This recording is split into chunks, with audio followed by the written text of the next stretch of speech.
Hello students, welcome back to my channel educational galaxy. आज हम करेंगे class 9th maths chapter number 10 that is circles की theorem number 10.6 and theorem number 10.7। इससे last videos में हम पहले की थ्योरम्स थ्योरम 10.1 से लेकर 5 तक सारी कंप्लीट कर चुके हैं, जिनके लिंक्स आपको डिस्क्रिप्शन बॉक्स में मिल जाएंगे। तो अभी हम स्टार्ट करते हैं थ्योरम नंबर 10.6। इसके बिल्कुल ऑपोजिट हो जाएगी थ्योरम 10.7। तो थ्योरम 10.6 कहती है equal chords of a circle और of congruent circles are equidistance from the centre और सेंटर्स। मीन्स मान लो हमारे पास एक सर्कल है और उसके अंदर दो कोड्स लगी हुई है। अगर हम उन दोनों कोड्स को जोड़ दे सेंटर से, तो उन दोनों कोड्स के बीच का जो डिस्टेंस आएगा सेंटर से वो दोनों ही इक्वल होगा। तो इस थ्योरम को प्रूव करने के लिए सबसे पहले हम डायग्राम बना लेते हैं। सो स्टूडेंट्स, हमने यहाँ पे ये डायग्राम बना लिया। ये एक सर्कल है जिसका सेंटर है O। इसके अंदर दो कोड्स हैं AB एंड CD जो दोनों ही आपस में इक्वल है। तो ये चीज हमने गिवन में लिख ली। देन टू प्रूव, हमें प्रूव क्या करना है, जो OP है वो इक्वल हो जाए OQ के। सेंटर से डिस्टेंस है कोड्स का, तो इन दोनों को हमें इक्वल करना है। तो हम अब एक कंस्ट्रक्शन करेंगे। ये कंस्ट्रक्शन ही किया हमने। जो OP है वो परपेंडिकुलर खींचा है हमने AB के ऊपर। तो हम लिख सकते हैं OP परपेंडिकुलर टू AB। और दूसरी चीज हमें क्या करना है, ज्वाइन कर देना है OB को। हम चाहे तो OA को भी ज्वाइन कर सकते हैं। इसके बाद दूसरी चीज हमने OQ परपेंडिकुलर खींचा है CD पे। देन हमें करना है ज्वाइन OD। अब हम प्रूफ करना स्टार्ट करेंगे। सो स्टूडेंट्स, अगर हम इन दोनों ट्रायंगल्स को कॉन्ग्रेंट प्रूफ कर दें तो OP एंड OQ तो इन्हीं का पार्ट है, ये दोनों भी इक्वल हो जाएंगे बाय CP/CD। तो पहले हम इन दोनों ट्रायंगल्स को कॉन्ग्रेंट करेंगे। ना स्टूडेंट्स, हमें एक बात पता है, जो AB है वो इक्वल है CD के, और OP जो है वो परपेंडिकुलर है AB पर, एंड OQ जो है वो परपेंडिकुलर है CD पर। इसका मतलब AB जो है हाफ ऑफ AB इक्वल होगा PB के। इसी तरीके से यहाँ पर हाफ ऑफ CD इक्वल होगा QD के। अगर हम इस हाफ AB से हाफ CD को कैंसिल भी कर सकते हैं, क्योंकि दोनों आपस में इक्वल है, ये पहले ही हमें पता है, पूरी लाइन इक्वल है, दोनों AB इक्वल है CD के। इट मीन्स देयरफॉर PB जो है वो इक्वल आ जाएगा QD के।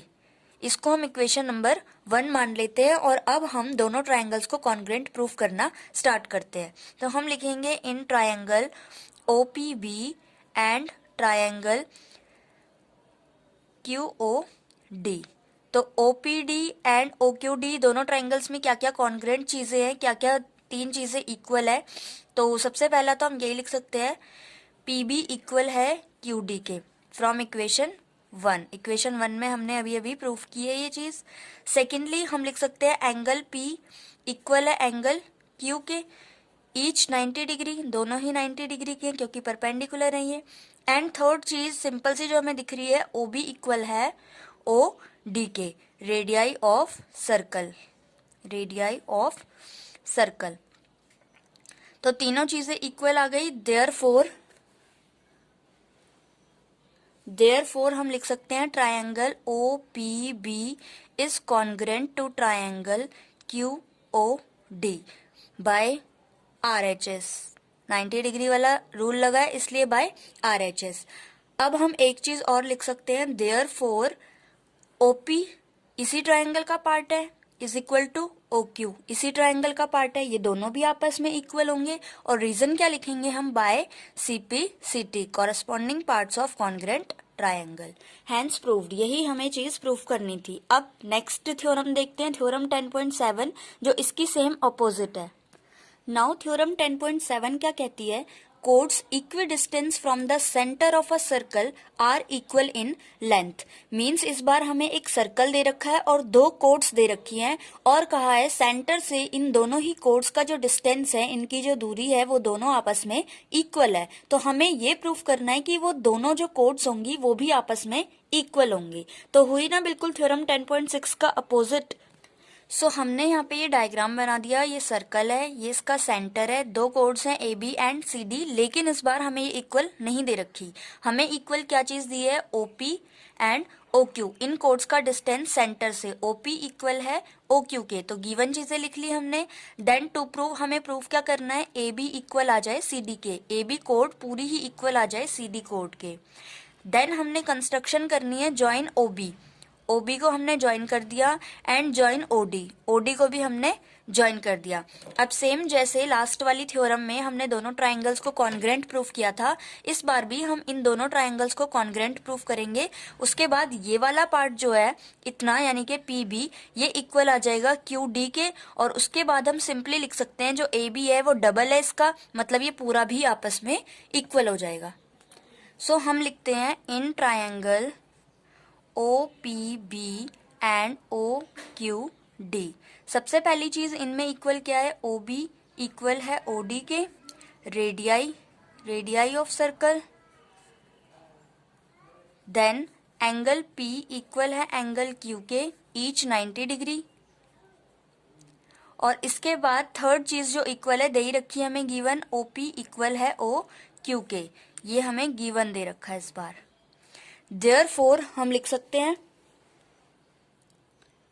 सकते हैं triangle OPB will be congruent to triangle OQD by RHS। ये वाला भी इस बार RHS से ही होगा क्योंकि 90 डिग्री आया है इसमें। Therefore हम एक और चीज लिख सकते हैं, PB जो लाइन सेगमेंट है वो इक्वल होगी QD के, क्योंकि दोनों ही ट्राइंगल्स का पार्ट है इन दोनों ट्राइंगल्स का, इसलिए PB इक्वल हो जाएगा QD के। और reason by CPCT, corresponding parts of congruent triangles. अब हमें एक चीज पता है, जो PB है वो इक्वल है हाफ ऑफ AB के, एंड जो QD है, एंड लिख लेते हैं बीच में, QD है वो इक्वल है हाफ ऑफ CD के। अगर इस 2 को हम इस तरफ शिफ्ट कर दें तो ये ट्वाइस ऑफ PB बन जाएगा और इस साइड AB रहेगा, एंड इस वाले 2 को भी हम लेफ्ट हैंड साइड में शिफ्ट कर दें तो ट्वाइस ऑफ QD बन जाएगा इज इक्वल टू CD रहेगा इस साइड। तो ट्वाइस ऑफ PB हमने अभी निकाला, PB जो है वो किसके इक्वल है, QD के, तो ट्वाइस ऑफ PB किसके इक्वल हो जाएगा, ट्वाइस ऑफ QD के। मतलब हम यूं लिख सकते हैं twice of PB is equal to twice of QD। अगर PB और QD आपस में इक्वल है तो अगर हम ट्वाइस लगा दे तो भी इक्वल होंगे। अब हमें एक चीज पता है, ट्वाइस ऑफ PB का मतलब AB है, AB, and twice of QD का मतलब CD है, और यही चीज तो हमें प्रूफ करनी थी, AB इक्वल आ गई CD के। तो ये थ्योरम भी हमारी प्रूफ हो गई। अब हम मिलेंगे नेक्स्ट वीडियो में इसके आगे वाली थ्योरम 10.8 के साथ।